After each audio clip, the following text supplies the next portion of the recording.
Jeremiah 49:23 through 39. Devotional focus verse. Flee, get you far off, dwell deep, O ye inhabitants of Hazor, saith the Lord. For Nebuchadrezzar, king of Babylon, hath taken counsel against you, and hath conceived a purpose against you.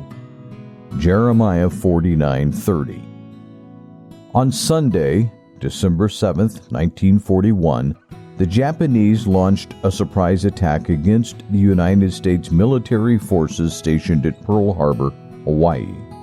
The attacking planes came in two waves. The first hit its target at 7:53 a.m., the second at 8:55. By 9:55, it was all over. As smoke arose from that scene of terrible devastation, the staggering truth emerged.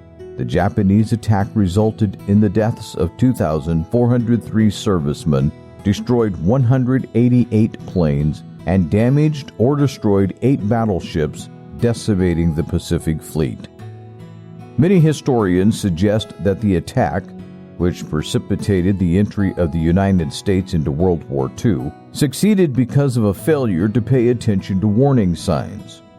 Radar had picked up incoming Japanese planes, and this was reported to the officer on watch at the central station with the terse statement, "Many planes."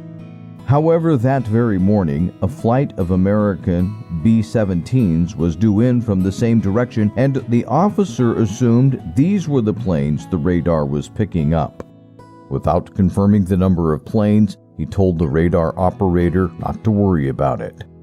This error, along with other missed signals that an attack was imminent, may have resulted from a seemingly pervasive mindset among the United States Army and Navy high commands that Japan would not and could not attack the fortified island of Oahu.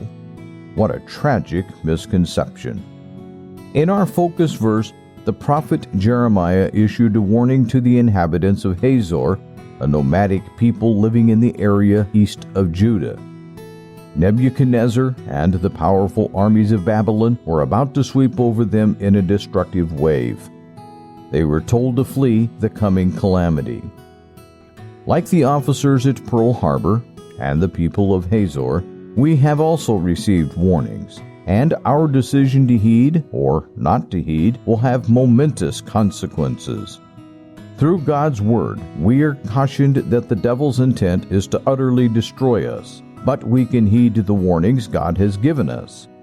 We can follow God's word, take appropriate action, and be protected from Satan's annihilation.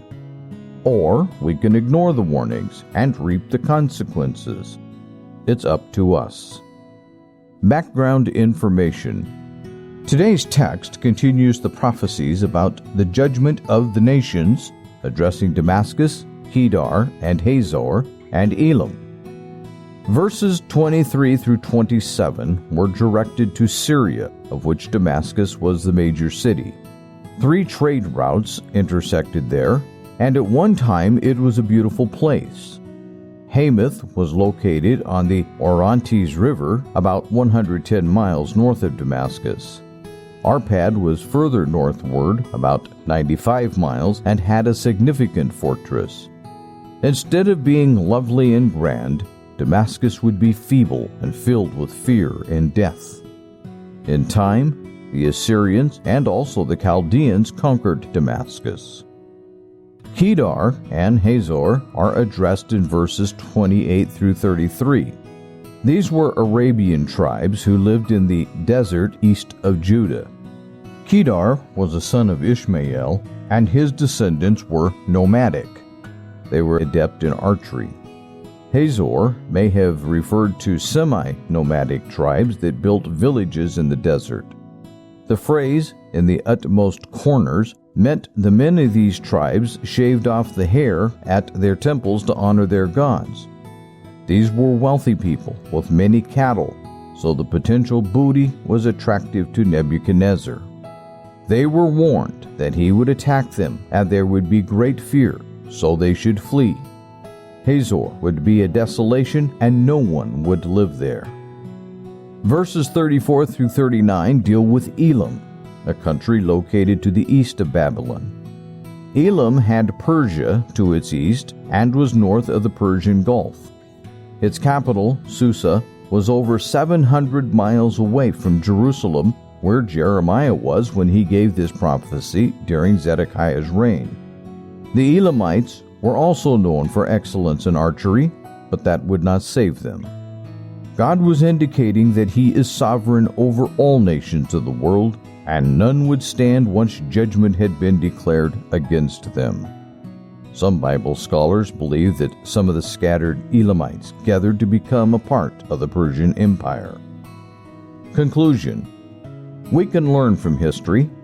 By paying attention to how things went wrong in the past when warnings were not heeded, we can avoid having similar destructive outcomes. May we resolve to follow God and pay serious attention to His guidance and warnings.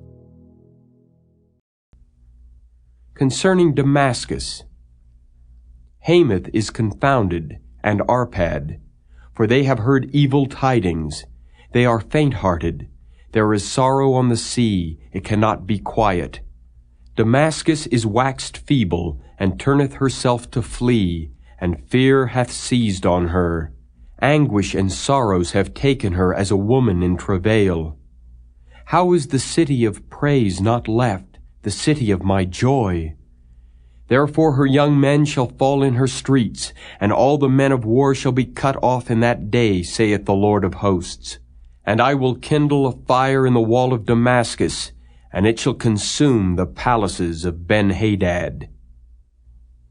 Concerning Kedar, and concerning the kingdoms of Hazor, which Nebuchadrezzar king of Babylon shall smite, thus saith the Lord, Arise ye, go up to Kedar, and spoil the men of the east. Their tents and their flocks shall they take away.